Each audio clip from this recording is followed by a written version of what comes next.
नमस्कार दोस्तों, आपका स्वागत है हमारे यूट्यूब चैनल टीचिंग जाम ओवरलोड पे।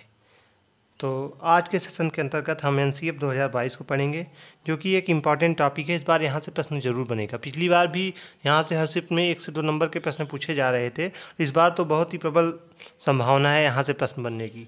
4 से 5 नंबर के प्रश्न जरूर बन सकते हैं यहाँ से, क्योंकि यहाँ पेडागॉजी में आता है। तो यहाँ से प्रश्न पूछा जा सकता है बच्चों को, फाउंडेशनल स्टेज क्या है, फैलन क्या है, निपुण भारत क्या है। ठीक, तो यहाँ से प्रश्न बन सकता है। प्रीपेरेटरी स्टेज क्या है, माध्यमिक चरण क्या है, फाउंडेशनल चरण क्या है, यहाँ से प्रश्न जरूर बनेगा इस बार। इसलिए मैंने इस टॉपिक को उठाया है। तो आज के सेशन को स्टार्ट करने के पहले एक छोटी सी रिक्वेस्ट है, हमारे चैनल को लाइक करें, सब्सक्राइब करें, ज़्यादा से ज़्यादा शेयर करें। चलिए आज के सेशन को हम स्टार्ट करते हैं। आज हम एनसीएफ 2022 को एक ही वीडियो में कवर करेंगे। चलिए देखते हैं। तो सबसे पहला प्रश्न यही बनता है कि एनसीएफ की फुल फॉर्म क्या है। तो एनसीएफ का जो फुल फॉर्म होता है national curriculum framework for foundational stage. National curriculum framework for foundational stage. चलिए, फाउंडेशनल स्टेज क्या होती है। तो फाउंडेशनल स्टेज जो होती है 3 से 8 साल तक होती है। इसमें 5+3+3+4, इसमें मातृभाषा को प्राथमिकता दी गई है। किसको प्राथमिकता दी गई है? मातृभाषा को। इसमें मातृभाषा को प्राथमिकता दी गई है। ठीक, तो केंद्रीय मंत्री धर्मेंद्र प्रधान ने 20 अक्टूबर 2022 को फाउंडेशनल स्टेज के लिए नेशनल करिकुलम फ्रेमवर्क 2022 को लॉन्च किया गया। इसमें केंद्रीय विद्यालय में बाल वाटिका का भी शुभारंभ किया गया। इसमें इसका जो एम है, इसमें क्या एम है, इसमें नेशनल करिकुलम फ्रेमवर्क एनसीएफ 2000 की जो प्रमुख विशेषताएं हैं उसमें है राष्ट्रीय शिक्षा नीति एनईपी 2020 द्वारा दिए गए सुझाव के आधार पर एनसीएफ 2022 की तैयारी की गई है। स्कूली शिक्षा के लिए एनसीएफ के 4 चरण बताए गए हैं। कौन कौन से 4 चरण हैं? पहला चरण है फाउंडेशनल, उसके बाद प्रिपरेटरी, या जिसको हम कहते हैं प्रिपरेटरी, और मध्य चरण, मध्य के बाद माध्यमिक चरण। ठीक, 4 चरण बताए गए हैं। और एनसीएफ की फाउंडेशन स्टेज जो है 3 से 8 साल की उम्र के छोटे बच्चों के लिए देश की पहली एकीकृत एनसीएफ है, और इससे समग्र दृष्टिकोण के जरिए शिक्षा की गुणवत्ता एवं व्यापक रूप में बेहतर हो जाएगा। आइए हम देखते हैं। तो फाउंडेशनल स्टेज जो होती है 3 से 8 साल तक होती है। इसमें 5+3+3+4 का फार्मूला रखा गया है। मातृभाषा में प्राथमिकता माध्यम होगा। मातृभाषा में पहली भाषा जो होगी मातृभाषा होगी। और इसके जो एम है, इसमें एनईपी 2020 के अकॉर्डिंग एनसीएफ बनाया गया है, ताकि पॉजिटिव वे में पूरा एजुकेशन सिस्टम बदला जाए, यानी सकारात्मक रूप से पूरे पढ़ाई के जरिए को बदला जाए, जो बच्चों को ओवरऑल सर्वांगीण विकास कर सके, जिससे कि बच्चों का सर्वांगीण विकास हो सके। चलिए, सबसे पहला स्टेज होता है फाउंडेशनल स्टेज, पर ज़्यादा ध्यान क्यों रखा गया है। तो फाउंडेशन स्टेज जो है वो एनईपी 2020 में स्पष्ट किया गया है कि फाउंडेशनल स्टेज के लिए नेशनल करिकुलम फ्रेमवर्क में पाठ्यक्रम की व्यवस्था के लिए वैचारिक, परिचालन एवं आपस में संवाद संबंधी दृष्टिकोणों, अध्यापन समय एवं सामग्री की व्यवस्था, बच्चों के समग्र अनुभव के मूल में खेल का उपयोग किया जाएगा। खेल के माध्यम से बच्चों को हमें सिखाना है। हालांकि एनसीएफ का फाउंडेशन स्टेज पाठ्य पुस्तकों के रिवीजन के बारे में नहीं है, बल्कि शिक्षण और सीखने की प्रक्रिया में बदलाव के बारे में है। जबकि शिक्षा का माध्यम एक अभिन्न अंग होता है, या खेल आधारित शिक्षा शास्त्र और देर से सीखने को संबोधित करने पर भी ध्यान केंद्रित किया गया है। यानी जो फाउंडेशनल स्टेज है इसमें खेल के माध्यम से बच्चों को सिखाया जाएगा। इसका तात्पर्य है कि बच्चे खेल खेल से सीखें। ठीक, इसमें जो है ईसीसी या फुल फॉर्म पेपर में कई बार पूछी गई है, अर्ली चाइल्डहुड केयर एजुकेशन। यह समय सबसे क्रूशियल बच्चे की फाउंडेशन बताता है या बनाता है, जो फोकस ओवरऑल ग्रोथ और डेवलपमेंट, जो बच्चों के फोकस ओवरऑल ग्रोथ और डेवलपमेंट पे किया गया है। यानी इसी अर्ली चाइल्डहुड केयर एजुकेशन, जिसे हम फाउंडेशनल स्टेज कहते हैं, इसमें ज़्यादा फोकस किस पे किया गया है? ग्रोथ और डेवलपमेंट, यानी शारीरिक विकास और उसका विकास पे जोर किया गया है। ग्रोथ पे और वृद्धि और विकास पे ज़्यादा जोर किया गया है। ठीक, तो फाउंडेशनल स्टेज पर ज़्यादा ध्यान दिया गया है। इसमें बच्चों के वृद्धि और विकास पर ज़्यादा जोर किया गया है, क्योंकि इसमें बच्चे क्रूशियल होते हैं। ठीक, तो फाउंडेशनल स्टेज में इसमें बच्चे जो होंगे खेल के माध्यम से सबसे अच्छी तरह से सीखते हैं, इसलिए नेशनल करिकुलम फ्रेमवर्क में जो परिकल्पना की गई है उसके तहत संज्ञानात्मक, सामाजिक, भावनात्मक, शारीरिक सभी आयामों में बच्चे के विकास के लिए उन्हें रोचक अनुभव कराया जाएगा और इसके साथ ही सभी बच्चों को बुनियादी शिक्षा और संख्यानात्मक ज्ञान प्रदान किया जाएगा। एनसीएफ की सिफारिश की है कि सरकारी और निजी दोनों स्कूलों में 8 साल तक के बच्चों के लिए मातृभाषा शिक्षा को प्राथमिकता दी गई है, यानी उसकी मातृभाषा में बच्चों को शिक्षा दी जाएगी। 8 साल तक के बच्चों को मातृभाषा में शिक्षा देना है और इसमें खेल खेल के माध्यम से बच्चों को सिखाना है, तो फाउंडेशनल स्टेज पर ज़्यादा ध्यान दिया गया है। चलिए आगे बढ़ते हैं। आज अच्छा निवेश देश के भविष्य के लिए ज़रूरी है। तो आज एक अच्छा निवेश, इसका जो वो है, आज एक अच्छा निवेश देश के भविष्य के लिए ज़रूरी है, इसलिए इसको एनसीएफ 2022 को लाया गया। इसमें 3 चीज़ को महत्व दिया गया है: physical, cognitive and social emotional. ठीक, संज्ञानात्मक और संवेगात्मक और शारीरिक। दिमाग की 85% और डेवलपमेंट 6 साल तक हो जाता है, तो दिमाग को स्टिमुलेट होने का मौका दो। तो इसमें बताया गया है कि दिमाग की जो 85% होता है डेवलपमेंट और 6 साल तक हो जाता है, तो दिमाग को स्टिमुलेट होने का पूरे मौका देना चाहिए हमें। फैमिली, घर, पड़ोस और समुदाय की भूमिका क्या होगी? ठीक, खेल को महत्वपूर्ण साधन माना जाएगा। इसमें फैमिली, घर, समुदाय की भूमिका होगी, महत्वपूर्ण भूमिका होगी इसमें, क्योंकि परिवार, घर, आस पड़ोस से बच्चे आसानी से सीखेंगे, इसलिए परिवार, घर, पड़ोस, समुदाय की मेन भूमिका होगी। खेल को महत्वपूर्ण साधन माना गया है क्योंकि बच्चे खेल खेल के माध्यम से ही सीखेंगे, इसलिए एनसीएफ का मेन वही है कि बच्चे खेल खेल के माध्यम से सिखाया जाए। चलिए आगे बढ़ते हैं। बच्चे कैसे सीखते हैं? तो यहीं से स्कूल की तैयारी होती है। फाउंडेशनल स्टेज से बच्चे के सीखने की वो होती है, यहीं से स्कूल की तैयारी होती है। यहाँ बच्चे बहुत सक्रिय रहते हैं और नेचुरल लर्नर हमेशा उत्सुक रहते हैं।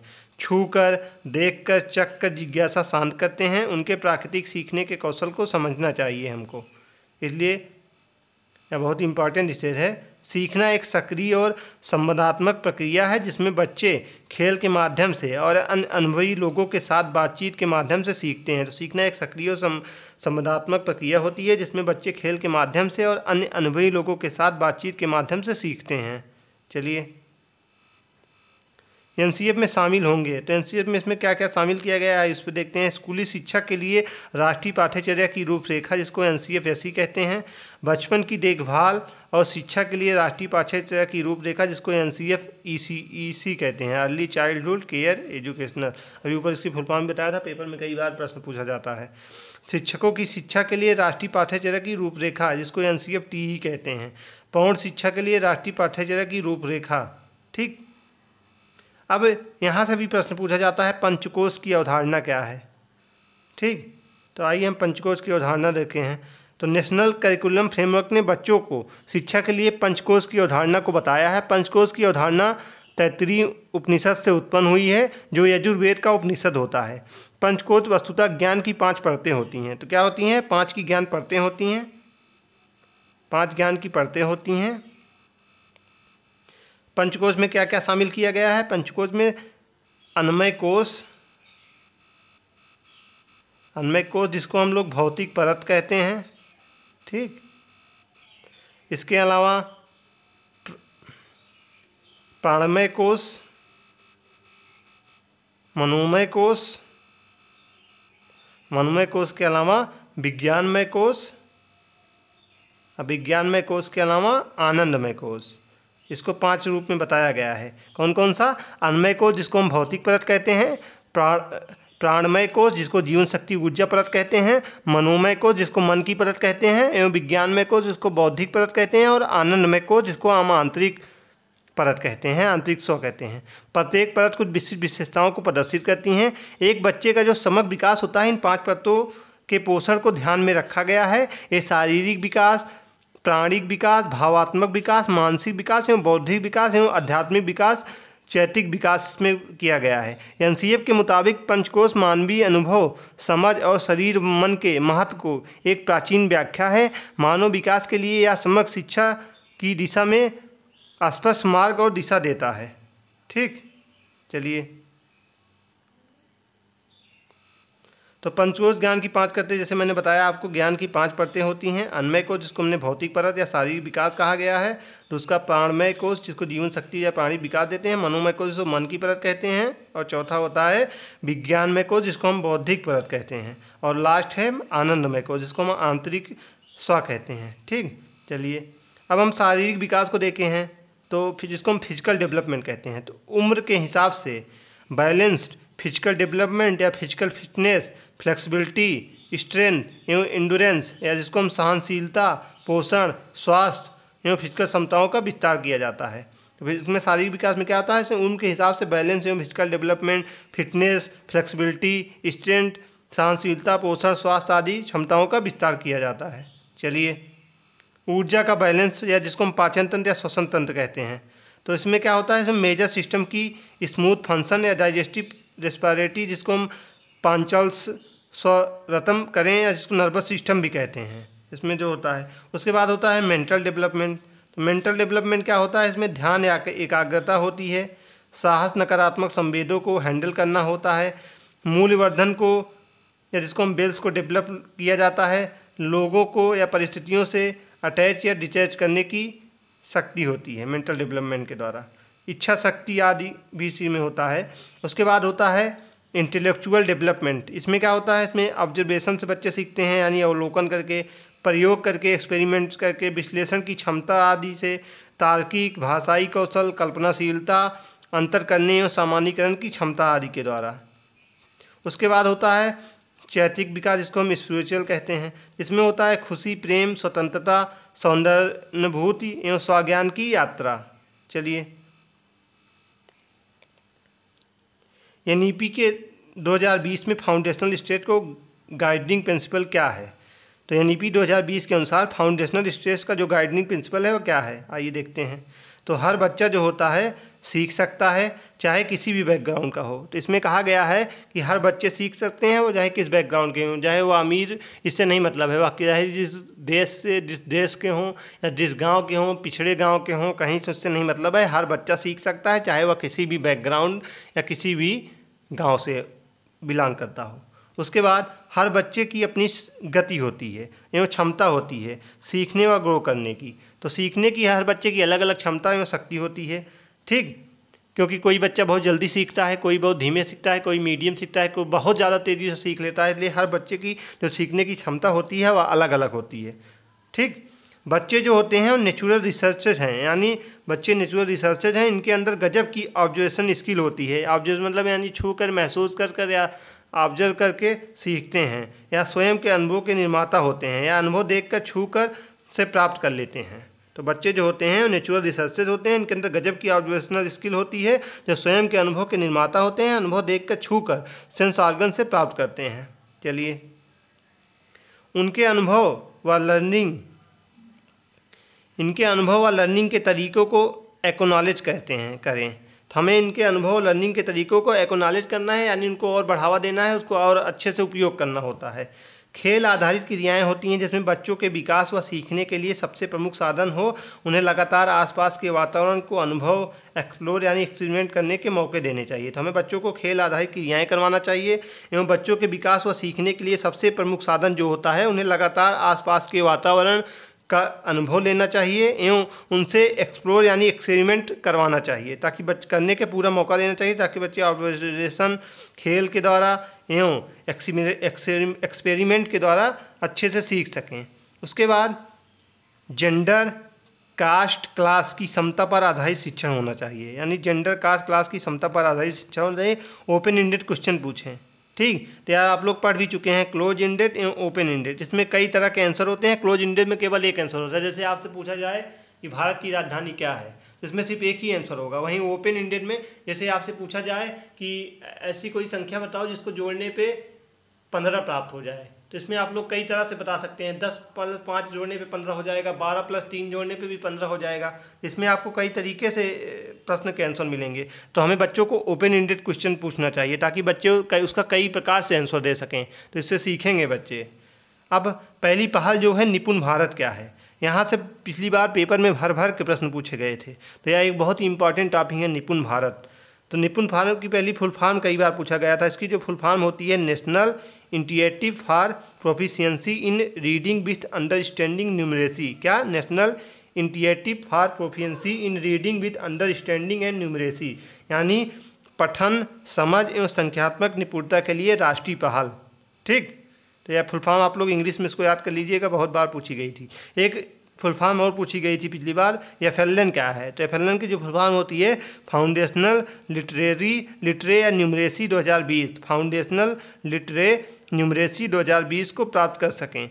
2026 से 27 तक पूरे भारत में ग्रेड 3 तक क्षमताएं पैदा करना है। तो 2026 से 27 तक पूरे भारत में ग्रेड 3 तक क्षमताएं पैदा करना है, यही इसका एम है निपुण भारत का। विद्या प्रवेश क्या है? तो NCERT के ग्रेड 1 में इंटर करने वाले बच्चों के लिए 3 मंथ का यह एक प्रोग्राम है जिसमें टीचर बच्चे को सोशल एटमॉस्फेयर से फैमिलराइज करवाया जाएगा। तो NCERT ने ग्रेड 1 में इंटर करने वाले बच्चों के लिए, यानी जो ग्रेड 1 में आएंगे, NCERT ने ग्रेड 1 में बच्चे आएंगे तो बच्चों के लिए 3 मंथ का एक प्रोग्राम रखा गया है जिसमें टीचर्स बच्चे को स्कूल एटमॉस्फेयर से फैमिलराइज करवाएंगे, यानी स्कूल का वातावरण कैसा है उसको बच्चों को उसमें मिलाएंगे, उसमें घोल करेंगे बच्चे, ताकि उस स्कूल में घुल सकें और उसके बाद बच्चों के साथ अच्छे घुल मिल के अच्छे से सीख सकें। तो इसका यही महत्व रखा गया है।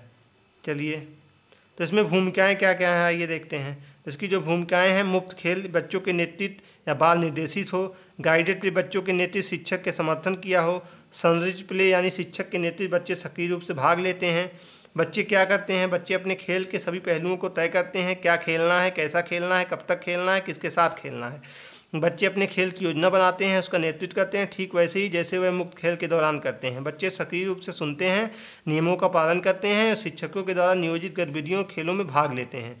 शिक्षक क्या करते हैं? तो शिक्षक कक्षा में एक उत्तेजक खेल के माहौल का आयोजन करते हैं, बच्चों के निरीक्षण करते हैं और जब बच्चे समर्थन मांगते हैं तो मदद करते हैं। उन्हें शिक्षक समर्थन प्रदान करते हैं और सक्रिय रूप से खेलने की सुविधा प्रदान करते हैं। उन्हें शिक्षक बच्चों को उन विभिन्न कार्यों के मार्गदर्शन करते हैं जिनमें वह शामिल होते हैं, प्रश्न पूछते हैं, सीखने का पूरा अवसर देते हैं। ठीक, तब पूरा बच्चों के साथ खेलते हैं। सीखने के क्रम में दक्षताओं को बढ़ावा देने के लिए शिक्षक विशिष्ट नियमों के साथ गतिविधियों और खेलों की सावधानीपूर्वक योजना बनाते हैं एवं भाषा और गणित के खेल, प्रकृति की सैर, गीत और तुकबंदी की योजना दैनिक आधार पर बनाई जाती है। चलिए, तो आज हमने NCF 2022 से जो महत्वपूर्ण टॉपिक था उसको कवर किया। अब इससे बनने वाले कुछ महत्वपूर्ण प्रश्नों को भी देखते हैं हम। तो आज का पहला प्रश्न है, NCFFS 2022 के तहत 3 से 8 वर्ष के बच्चों के लिए शिक्षा का माध्यम क्या होना चाहिए? मातृभाषा में, हिंदी में, इंग्लिश में या सांकेतिक में? तो अभी हमने ऊपर बात ही किया था कि तो मातृभाषा में होना चाहिए। किस में होना चाहिए? मातृभाषा में होना चाहिए। ठीक, इसका सही आंसर क्या हो जाएगा? ए सही हो जाएगा। चलिए अगला प्रश्न देखते हैं। अगला प्रश्न है, NCF 2022 की ओर शिक्षण व सीखने की प्रक्रिया में बदलाव पर कथन दिया गया है। कारण दिया गया, बुनियादी स्तर पर सीखा गया ज्ञान भावी जीवन की आधारशिला है। तो ये आर दोनों सही है, आर्य की सही व्याख्या करता है। आर दोनों सही है लेकिन आर्य की सही व्याख्या नहीं करता है। आर दोनों गलत हैं, ये सही है, आर गलत है। बताइए इसमें क्या होगा? तो इसका सही आंसर क्या हो जाएगा? ए और आर दोनों सही हैं, आर्य की सही व्याख्या करता है। चलिए, बुनियादी स्तर पर शिक्षण का उद्देश्य क्या नहीं है? तो संज्ञानात्मक भावनात्मक शारीरिक विकास या है, वैश्विक नागरिक बनाना, सौ जानता हो, पढ़ने लिखने का संख्यात्मक निपुणता युक्त बालक का निर्माण, यूँ 2050 तक भारत के सभी ग्रेड तक के बच्चों को NEP में निहित उद्देश्यों को निपुण करना, एवं स्व अभिनय बाहरी दुनिया का समझ रखने वाले बालक का निर्माण करना। बताइए आप इसका सही आंसर क्या होगा? इसका सही आंसर हो जाएगा, बताइए आप लोग,